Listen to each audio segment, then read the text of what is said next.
mereka bahkan dakwahnya ngaco, ngawur, halu dan sebagainya.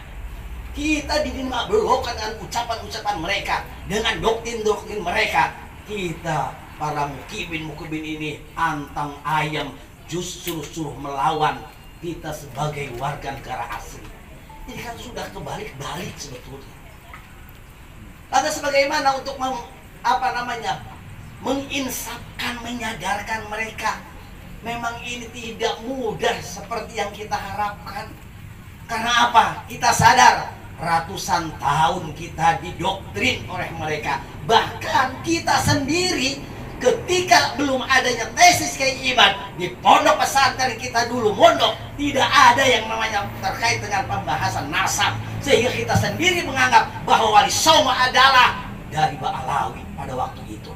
Tidak sadar, dan mereka melakukan dakwah seenak dengkul untuk mendoktrin kita, sehingga kita warga negara ini seakan-akan tidak ada harganya apa-apa dan kita manut. Tetapi alhamdulillah dengan hidayah Allah Subhanahu wa taala kita mendapatkan itu, dan tidak perlu kita disadarkan oleh orang-orang tua kita. Kita dengan sendirinya dengan hidayah Allah kita sudah sadar bahwa mereka itu adalah para imigran Yaman yang numpang ke sini, yang menjajah Indonesia, dan mereka mengkoti dari keturunan atau dzurriyyah Rasulullah Shallallahu Alaihi Wasallam. Ini harus dilawan oleh kita semuanya. Siap kita melawan mereka? Siap. Siap. Siap. Kudu kita lawan mereka. Kita sasarannya bukan muhibinnya. Muhibin itu orang kita, saudara kita. Itulah taktik gelandang adu domba yang sudah diterapkan oleh mereka Ba'alawi kepada warga negara Indonesia. Dulu Belanda mengadu domba kita dengan mereka. Dengan kita diadu domba, dan sekarang Ba'alawi mengadu domba kita dengan muhibin supaya kita berantem. Yang rugi adalah kita, yang ongkang-ongkang, yang menjadi juragan adalah mereka para Ba'alawi yang memang harus dimusnahkan oleh kita karena sudah jelas nasabnya tidak sampai ke baginda Rasul Muhammad Sallallahu Alaihi Wasallam.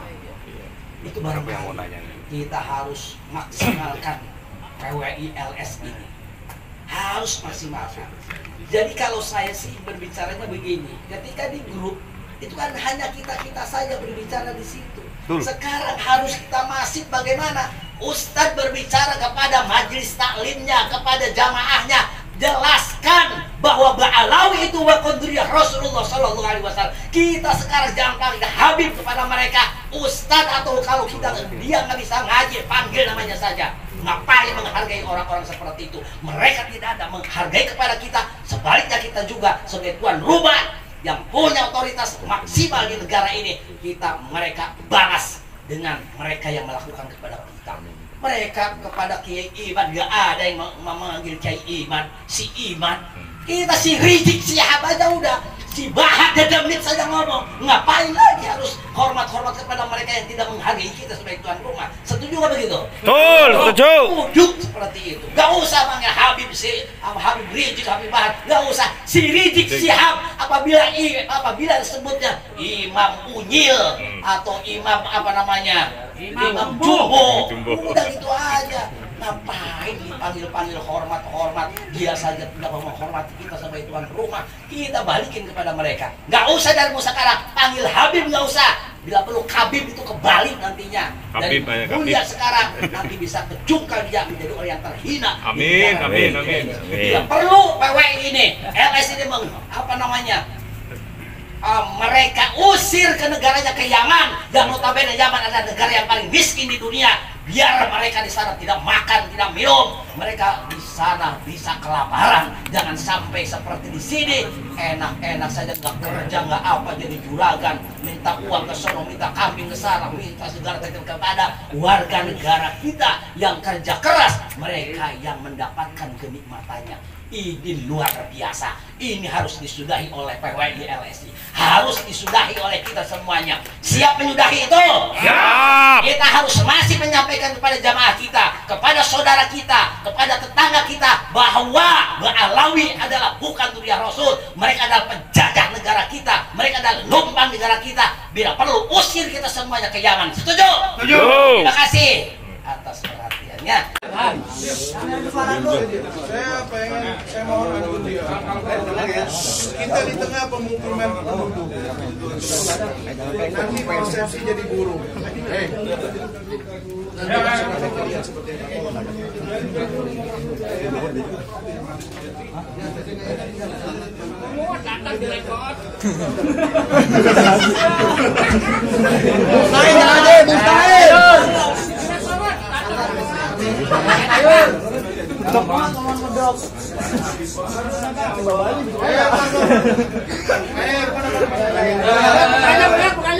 Mana sih orangnya?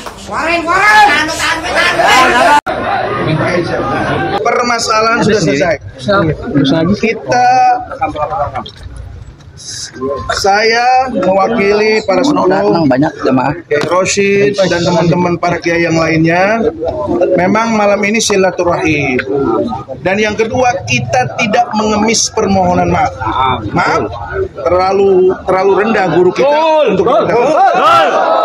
Kita cuma minta klarifikasi dan alhamdulillah Ustadz Tatang sudah mencabut ucapannya. Jadi kalau udah mencabut ucapannya, kita harus maklum bahwa ini adalah sudah selesai. Ya. Akhir cerita, Kiai Haji Tatang ini menarik statementnya. Itu sesuai dengan yang diucapkan oleh Ustadz yang berpeci putih itu, yang datang ramai-ramai ke rumahnya. Kalau menurut saya narasi Kiai Haji Tatang ini ya agak-agak ya. Karena palsu harus diusir. Jadi seolah-olah harus yang asli saja yang boleh tinggal di Indonesia, terus dikembalikan ke negaranya Yaman. Mereka itu warga negara sini Pak, bukan warga negara Yaman. Mereka kalau masuk ke Yaman tuh pakai visa. Gimana ceritanya sih orang warga negara Indonesia diusir suruh pulang ke negaranya, seolah-olah mereka di sini turis. Aneh-aneh aja ya. Kemudian diserukan di majelis taklim. Dia di majelis taklim Bapak boleh, tapi apa semua harus percaya dengan Kiai Madudin? Semua orang harus melawan Rois Am, harus percaya kepada Kiai Haji Madudin, terus masyarakat itu harus diajak untuk melawan Rais Amnya, apa begitu? Kan agak-agak ini. Jadi kadang-kadang kita itu berstatement itu nggak ada batas karena keadaan kita mungkin sedang gagah gitu. Tapi ketika mungkin ketemu dengan keadaan yang tidak menguntungkan, ya mau tidak mau ditarik ucapannya. Ya begitu ya. Jadi lain kali memang sebaiknya tidak perlulah bernarasi-narasi yang offset gitu. Karena apa sih sebetulnya yang diinginkan gitu, mau ngusir Balawi gitu. Kok lucu-lucuan aja itu sebetulnya. Kemudian ya Balawi juga jangan menjajah lah ya. Lagian pula Balawi menjajah minta kambing. Mana ada Pak menjajah minta kambing? Menjajah itu merampas Pak. Tidak ada orang menjajah itu minta. Menjajah itu merampas, itu menjajah namanya. Dan nggak kambing juga Pak, ngapain juga. Menjajah kok cuma minta kambing. Kadang-kadang kita itu tidak tahu apa yang kita ucapkan itu, kan jadi lelucon kan ya. Jadi memang sebaiknya itu narasi-narasi itu diukurlah, dijaga gitu, karena nanti akan aneh-aneh gitu ya. Ya ini bukan persekusi, itu orang tabayun itu, bukan kekerasan juga, tetapi mungkin dianggap persekusi ya silahkan lah mau dianggap apa. Tetapi memang penting seperti itu sebetulnya. Seseorang yang berstatement itu bertanggung jawab gitu. Apa maksudnya mau diusir? Mau dimusnahkan? Mau dimusnahkan gimana? Mau dibunuh atau bagaimana gitu? Karena palsu. Palsu menurut Bapak lagi. Kadang-kadang ya saya bingung kalau orang mengaku NU tapi kok begitu lantangnya melawan Rais Amnya gitu. Rais Amnya udah bilang mereka itu durian Nabi, kok dia bilang palsu. Apa lebih alim apa mungkin harus jadi Rais Amnya lah ya. Ya tanggung kalau masih di wilayah itu pun bukan Rois Suriah juga, bukan ketua PW juga, PWNU juga kayaknya bukan ketuanya, walau alam ya, pengurus aja gitu. Tapi enteng sekali mendoktrin gimana majelis taklim itu diajarkan bahwa Balawi bukan cucu Nabi. Berarti kan mau ngajak warga NU itu untuk melawan Rois Amnya, kok bisa begitu Pak? Gimana sih? Ya kalau PWI atau LSI mau begitu ya silahkan ya. Tapi kalau majelis taklim NU kan ada Rais Amnya. Itu namanya mau ngajak memberontak kepada Rais Amnya mempertegas kok, mana masyarakat mau diajak di majelis taklim membatalkan Balawi. Jadi semuanya disuruh ikut ke Haji Madudin gitu. Aduh ya, gimana kok bisa begitu Pak ya? Allahumma hadina hadasabil.